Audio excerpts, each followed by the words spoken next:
नमस्ते दोस्तों, आप सबका एक बार फिर से स्वागत है आपके अपने YouTube चैनल सत्य सनातन में। आज हम बात करेंगे उस रोते हुए अब्दुल की जो कह रहा है कि यूक्रेन से मुझे ले जाया नहीं गया है भारत की सरकार के द्वारा। ये वही अब्दुल है जो कल तक CAA, NRC और 370 के हटने के बाद में हिंदुओं का द्रोह कर रहा, विद्रोह कर रहा, जो सरकार को गालियां दे रहा था और जो एंटी CAA प्रोटेस्ट में बैठा रहा था। ये वही अब्दुल है जो कल तक कह रहा था कि नरेंद्र मोदी को विदेश यात्राओं के अलावा कोई कार्य नहीं है। आज वो कह रहा है कि नरेंद्र मोदी जी मुझे बचा लीजिए। आज उसको भी यकीन है कि यदि नरेंद्र मोदी की डिप्लोमेसी काम करेगी तो हम यहां से बच जाएंगे। और वही कार्य हो भी रहा है। जिस गाड़ी के ऊपर तिरंगा झंडा है, ना यूक्रेन की सेना, ना वहां के विद्रोही, ना रशिया के, कोई भी उनको टच नहीं कर रहा। इस प्रकार की काफी सारी मार्मिक वीडियोस छात्रों के द्वारा जो बनाई गई हम तक पहुंच रही हैं। लेकिन जिस व्यक्ति को इस डिप्लोमेसी पर गर्व नहीं होगा, जो नरेंद्र मोदी को कोसने के लिए भरपूर प्रयास करे लेकिन फिर भी उसको कहीं पर कोई रास्ता ना मिले, तो वो इस तरीके की पोस्ट करने लग जाता है। वो पोस्ट में लिखता है कि यह भक्ति काल है, नरेंद्र मोदी को क्यों बढ़ा चढ़ा करके दिखाया जा रहा है। वो काल भी समझिए कि जब इस प्रकार के मिशन नहीं होते। तो पाकिस्तान के छात्रों को भी सुनिए, जहां से अभी तक भी किसी छात्र की सुरक्षा नहीं की गई। और ये वही पाकिस्तान है जो कल तक यूक्रेन को सपोर्ट कर रहा था, लेकिन भारत में बैठे हुए लोग आज यूक्रेन के लिए मानवता की बात कर रहे हैं। जब कोई राष्ट्रपति या प्रधानमंत्री किसी देश को युद्ध में झोंकता है तो वह अपनी खुद की मानवता को तार तार करके ही झोंकता है। आज हम बात करेंगे उस शिक्षिका के विषय में भी जो IAS तो पढ़ा रही है, जो पढ़ाई तो IAS वालों को करा रही है, लेकिन उसके पीछे इस्लामिक प्रोपेगेंडा कर रही है। लेकिन इन सबसे पहले मैं एक अपील जो बार बार करता हूं कि कोई भी धर्म हो, कोई मजहब, कोई कल्ट हो, उसके जो अनुयायी होते हैं अपने धार्मिक ग्रंथों को, अपने कल्ट के ग्रंथों को अवश्य पढ़ते हैं ताकि वो अपने धर्म को जाने। लेकिन केवल मात्र एक हिंदू ही ऐसा है जो अपने धर्म को, अपने जो रिचुअल्स हैं, अपनी संस्कृति है, उसको नहीं जानना चाहता है।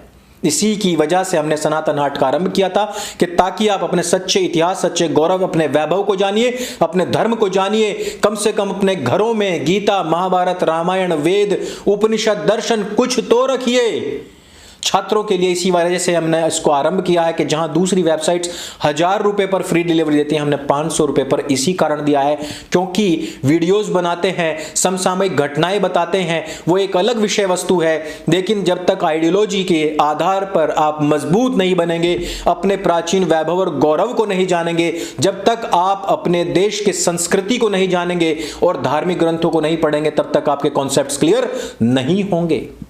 और इसको बोलने का कारण बार बार यही है कि आपकी नजरों में तो बहुत सारे राष्ट्रवादी हैं, लेकिन अगर वो उनके दिमाग के अंदर झांका जाए तो वहां से क्या डिप्लोमेसी निकलती है।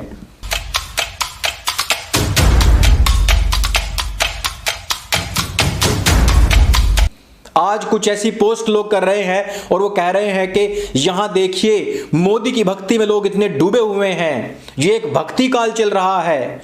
एक IAS उसकी वीडियो को ट्वीट करके मुसलमान स्वयं कह रहे हैं कि भक्ति काल का आरंभ ही इस्लाम के काउंटर करने के लिए हुआ था, नहीं तो इस्लाम तो बड़ा ही लिबरल था। वो बहुत शांति प्रिय लोग थे और बड़ी तेजी से इस्लाम का प्रभुत्व भारत में फैल रहा था, उसको काउंटर करने के लिए भक्ति काल को लाया गया था। आज भक्ति काल को बदनाम करने के लिए वो लोग भी लगे पड़े हैं जो हिंदू नामधारी हैं, लेकिन अंदर से या तो उनका इब्राहिमीकरण हो गया है या फिर इब्राहिमीकरण भी ना हुआ हो तो उनका जो कम्युनिस्टीकरण हो सकता था वो हो चुका है। वो भक्ति काल को बदनाम कर रहे हैं। इस्लाम को काउंटर करने के लिए भक्ति काल का आरंभ हुआ। और अगर देश का प्रधानमंत्री अपनी डिप्लोमेसी को मजबूत कर रहा है, अपनी रणनीतियों को मजबूत कर रहा है और वहां दूसरे देश में फंसे हुए भारतीयों को निकालने का कार्य कर रहा है, तो उसकी आलोचना करने के नए नए तरीके खोजे जा रहे हैं। पाकिस्तान से पूछिए, उनके छात्रों से पूछिए उनकी क्या हालत है। 2014 से पूर्व में जब हमारे लोग कहीं पर फंसते थे तो उनसे पूछे उनकी हालत क्या होती थी। लेकिन इसमें भी रंडी रोना आरंभ है। अब्दुल का वीडियो आता है और वो कहता है कि मुझे यहां से नहीं बचाया जा रहा है, मैं यहां पर फंसा हुआ हूं। अरे अब्दुल, ये रंडी रोना उस समय पर याद नहीं आया था जिस समय पर पाकिस्तान, अफगानिस्तान और बांग्लादेश में फंसे हुए हिंदुओं को भारत लाने, यहां की नागरिकता देने, जो आ चुके हैं उनको यहां की नागरिकता देने का प्रावधान किया गया था। अब्दुल, तुझे तब समझ नहीं आया था कि बाहर फंसे हुए लोग कैसे होते हैं? आज तुझे तेरी मजहब की वजह से यूक्रेन में नहीं मारा जाएगा, इस बात को ध्यान रख ले। तू अगर अपने हाथ में तिरंगा लेकर के चलेगा तो तब भी तुझे नहीं मारा जाएगा। बहुत सारी वहां से गाड़ियों की वीडियोस आ रहे हैं, यूक्रेन हो चाहे रशिया हो, कोई भी भारतीय नागरिकों को टच नहीं कर रहा है। 3-3 राज्यों को क्रॉस करके आ चुके छात्र स्वयं वीडियो बना करके बता रहे हैं। अगर तू वहां पर तिरंगा उठा लेता तो तब भी तुझे कोई ना कोई भेज ही देता। लेकिन अब्दुल, पाकिस्तान, अफगानिस्तान और बांग्लादेश में ये पहचान करके कि ये हिंदू है, ये सनातनी है, इस वजह से उसको कन्वर्ट किया जाता है, उसका अपहरण किया जाता है, उसके साथ में निकाह पढ़वाया जाता है, या उसकी हत्या कर दी जाती है, या उसको जलील किया जाता है। किस आधार पर? कि वो गैर मुसलमान है अथवा नहीं है, इस आधार पर मारा जाता है। तो अब्दुल, तेरे अंदर मानवता नहीं है और आज तेरे बहते हुए आंसू इस बात के द्योतक हैं कि तुझे अफसोस हो अथवा ना हो, लेकिन कर्मा इज बैक। जब कर्म फल घूम करके, जो हमने तीर छोड़ा है और वो घूम करके अपनी ही तशरीफ में घुसता है, वो दर्द तेरी आंखों में आज दिखाई दे रहा है और ये दर्द होना चाहिए, क्योंकि कर्म फल से अधिक मजबूत, स्ट्रॉन्ग कुछ नहीं होता है।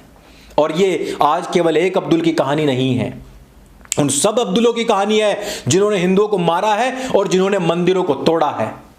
आज अगर 56 इस्कॉन मंदिर वहां के लोगों को, स्थानीय लोगों को, भूखों को भोजन करवा रहे हैं, तो इस बात का द्योतक है कि मंदिर थे इसलिए यह कार्य हो रहा है। अब्दुल, अगर वहां पर मस्जिदें होती तो मस्जिदों में ना कभी भंडारे लगते और ना कहीं वहां पर लंगर दिए जाते। कोई कॉन्सेप्ट ही नहीं है किसी को कुछ खिलाने का।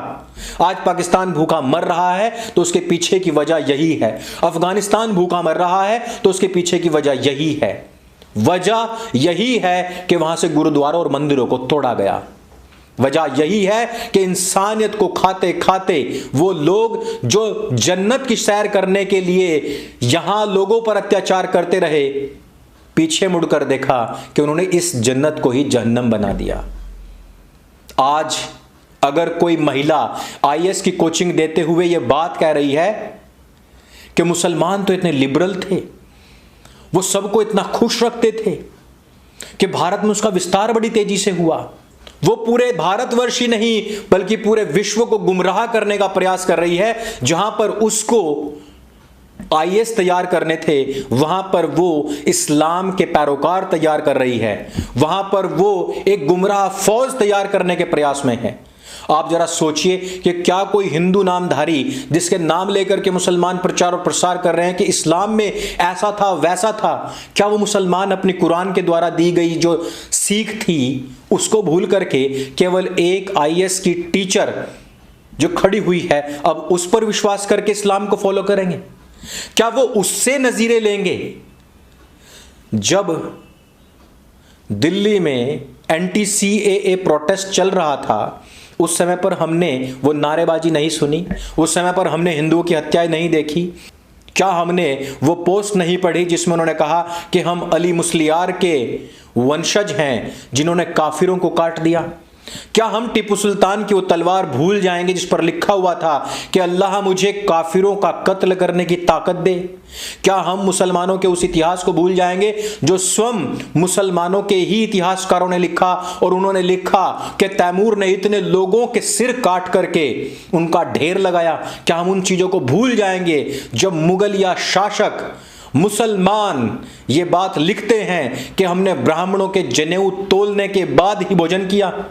क्या हम उस इतिहास को भूल जाएंगे जो स्वयं प्रमाणिक है? क्या हम उस कुतुब मीनार के क्षेत्र में टूटे हुए 27 हिंदू मंदिरों को, जैन मंदिरों को भूल जाएंगे जिनके ऊपर पुनर्विचार करने के लिए स्वयं कोर्ट कह रहा है? क्या हम इस बात को भूल जाएंगे कि स्वयं कुरान में सैकड़ों ऐसी आयतें हैं जो कहती हैं कि जो अल्लाह को नहीं मानता उनको कत्ल कर दिया जाए, देश से निकाल दिया जाए, उनको सूली पर टांग दिया जाए। क्या हम उन सब बातों को भूल जाएंगे? क्या हम उस इतिहास को भूल जाएंगे कि जब इस इस्लाम पर एक सवाल करने वाले हिंदू को 40-40 बार चाकुओं से गोद करके मार दिया गया? क्या हम उस इतिहास को भूल जाएंगे कि जब इस्लाम के नाम पर, अल्लाह अकबर के नाम पर देश के नहीं बल्कि पूरे विश्व के अंदर बम धमाके किए गए? क्या हम उस बात को भूल जाएंगे कि इस पूरे विश्व के अंदर 500 से अधिक आतंकवादी संगठन हैं जिनके नाम कुरान, मोहम्मद, अल्लाह और उनकी जितनी भी मान्यताएं हैं उनको प्रोटेक्ट करने और स्वयं उनके नाम पर ही हैं? क्या हम इस बात को भूल जाएंगे कि उन्होंने कहा हो भले ही कि एक ही कोई ईश्वर है, लेकिन वो ईश्वर वो है जिसका जिक्र मोहम्मद ने किया है, जिसका जिक्र कुरान में हुआ है, उसके अलावा कोई नहीं है। क्या हिंदू एक ईश्वरवादी नहीं है? मैं आर्य समाज से जुड़ा हुआ हूं, मैं आर्य हूं, मैं वेदों को मानता हूं। क्या मैं एक ईश्वरवाद को नहीं मानता? मानता हूं। आज हिंदुओं में भी अधिकतर लोग एक ईश्वर को ही मानते हैं, बाकी को मार्गदर्शक मानते हैं, महापुरुष मानते हैं, अवतार मानते हैं। लेकिन क्या कोई मुसलमान उस हर एक व्यक्ति को बख्श देगा जो एक ईश्वरवाद में विश्वास रखता है? नहीं। वो तब तक उसको नहीं बख्शेगा जब तक वो कुरान में, अल्लाह में, मोहम्मद में विश्वास ना ले आए। काफिर की डेफिनेशन कुरान में स्पष्ट तौर पर लिखी हुई है। मैं उन सभी अब्दुलों से कहना चाहता हूं जो आज रो रहे हैं कि यह कर्म फल सिद्धांत का तीर है, अपने तशरीफ में घुसता जरूर है। और इस टीचर से भी मैं खुली बहस की, वार्ता की, डिबेट की आज मैं चुनौती देता हूं और उसकी हर चुनौती को भी स्वीकार करता हूं कि अगर इस्लाम का कीड़ा कुछ ज्यादा ही कुलबुला रहा हो तो 1 to 1 आकर के सीधे सीधे बात कर ली जाए। तो इस वीडियो में सिर्फ इतना ही। इन अब्दुलों के ऊपर आपका क्या विचार है? जो कुछ भी कहना है हमें नीचे कमेंट करके बताइए। इन टीचर्स के विषय में भी जो कुछ भी कहना है हमें नीचे कमेंट करके बताइए। और हमारे इस इनिशिएटिव के विषय में, सनातन हाट के विषय में आपका क्या कहना है यह भी हमें जरूर बताइए। और अगर भारतवर्ष कल पीओके को वापस हासिल करने के लिए युद्ध छेड़ दे और पीओके कहे कि हम पूर्ण रूप से अपना विलय पाकिस्तान में करना चाहते हैं, तो भारत को क्या उस पर सैन्य हमला नहीं करना चाहिए? करना चाहिए अथवा नहीं, यह भी हमें नीचे कमेंट करके जरूर बताइए।